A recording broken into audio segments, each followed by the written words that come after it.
Okay, so before I actually get into my talk, I'm going to tell y'all a quick little story about me.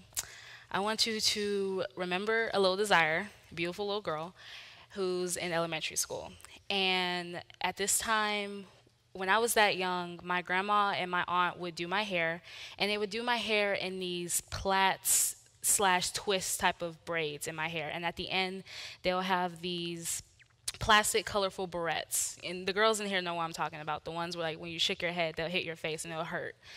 And one particular day at my elementary school, my so-called friends told me that I would look good with short hair.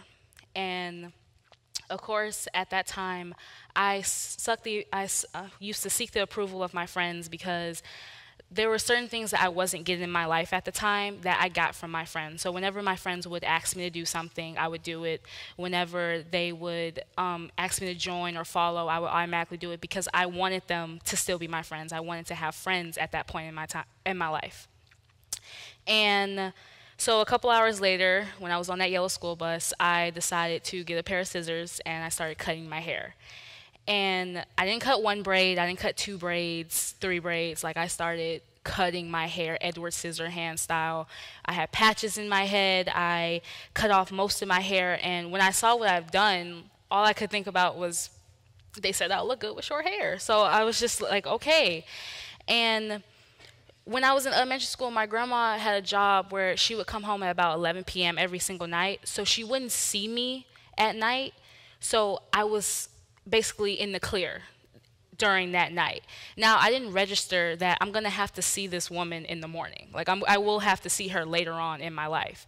So I took all the hair, and because I thought I was so smart, I didn't throw it away in the trash because I thought, oh my gosh, she's going to see it. So I put it under my bed.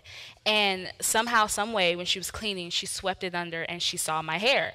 And she was screaming at me and she was wondering what had happened to my hair. And I basically blamed it on one of my fellow elementary school friends named Daryl. And I said, oh my God, he cut my hair. And that wasn't true at all. Like, they figured it out. It wasn't Daryl when they went up to the school. And when I think about that story in my life, I think about how, where exactly does that even come from? Where does that even stimulate from? Where does that even come from? Why automatically after I do something or I say something to somebody, I feel the need to blame somebody else for my problems? Or why do we do that as a society? So when I went into some research and I thought about where exactly does it stimulate from, I realized that it does come from emotions at some point. So some emotions that you may feel before you feel the need to blame somebody is discomfort or shame, nervousness or anger. And discomfort or shame, it's when you're uncomfortable with a situation or you feel ashamed about a certain situation. So instead of actually taking on those emotions, you pass that on to the person that you blamed. Nervousness. Now, when I speak about nervousness, I'm talking about consequences or outcomes. So in my hair situation, what do you think was going to happen after my grandmother found out I cut my hair? I was about to get a whooping, obviously. She was going to get the belt or the switch and she was going to whoop me. So I blamed somebody else because I didn't want to face that consequence when I was that age. And in anger. Now, when I'm talking about anger, I'm talking about when you're in an argument with somebody and you start to get defensive. Now, when you're getting defensive, at some point when you recap the argument, you think thoughts like, she made me angry, or he made me punch him in the face, or he said this that made me want to get at him. And when you're hearing that, all you hear is excuses. You're blaming somebody else for your actions, and you're blaming somebody else for your emotions, as if you have no control over. You may not have any control over your thoughts at some point in your life, but you do have control over what you say and what you do to others. Now, as I started researching a little bit more, I realized that the only person who actually discussed this topic a little bit in their TED Talk was this fellow, not fellow, but this other TED speaker named Brene Brown. She's a famous writer, she's a famous author, she's a famous TED Talker. Her most popular TED Talk was The Power of Vulnerability, where she talks about why is it so difficult for humans to be vulnerable in their lifetime or in their day-to-day life. And she describes blame as discharging discomfort and pain.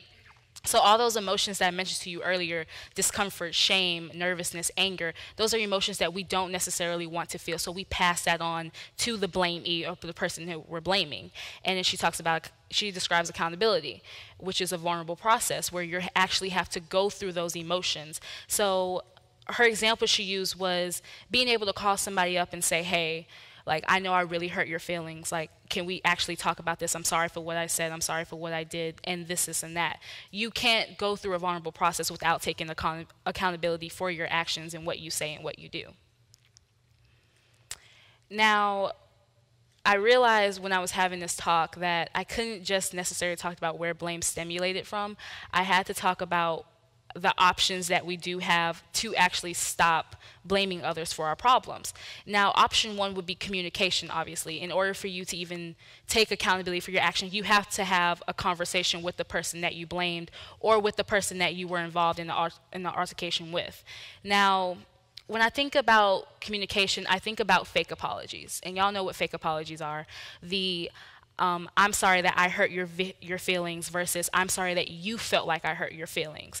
Those two words, you and I, are very important words when it does come to apologies, because you is such a direct word. So when you say you, it feels as if you're passing on that blame and you're passing on all of the negative aspects of your argument or your physical fight or anything like that. You're passing it off to the other person rather than saying I and equalizing that blame. And then we have option two, which is understanding your triggers. I had a conversation with one of my friends last week, and I basically talked to her, what exactly triggers you during an argument?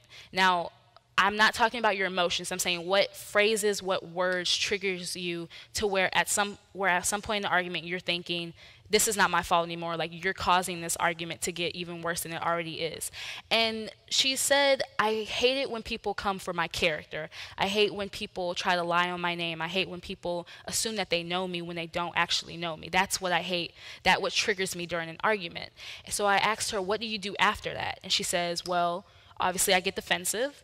And she starts insulting. She starts not necessarily calling them out their name, but she starts throwing insults at them, making them feel bad, because once you're triggered, at that point, there's nothing to talk about, right? You feel like you have to hurt the other person's feelings. And what I want for option two is when you're understanding your triggers, you have to be able to know what your triggers are. So for hers would be when people try to call out my character, and be able to say, like, even though this is what they're doing right now, I can mind my actions and I can mind my words, so I know what I'm doing. And option three will obviously be to take ownership. Now, even though it may sound the most easiest to be able to take ownership in an argument, it's not. Because being able to fully say what you did and what you said to another person is a very vulnerable process. So a lot of people, when you're asked, what did you do during this argument, they would cut bits and pieces out. Y'all know what I'm talking about. They'll cut little things out to where it doesn't sound so bad on their part, which is not what taking accountability is. You have to be able to say everything that what you did or everything what you said in order to go through the entire process of taking accountability. And when I'm standing up here and I'm talking to you about this, I'm not saying trying to single people out or call people out. I'm doing this talk only because I feel like this is a very important topic that we don't really discuss much, because I do see it happen in my school. I do see it happen in politics. I see it happen in the government. I see it happen everywhere where we're blaming other people for our problems. There could have been so many wars, so many fights that could have been stopped if everyone would just take accountability for their actions. And that's just what I wanted to bring out here. Thank you.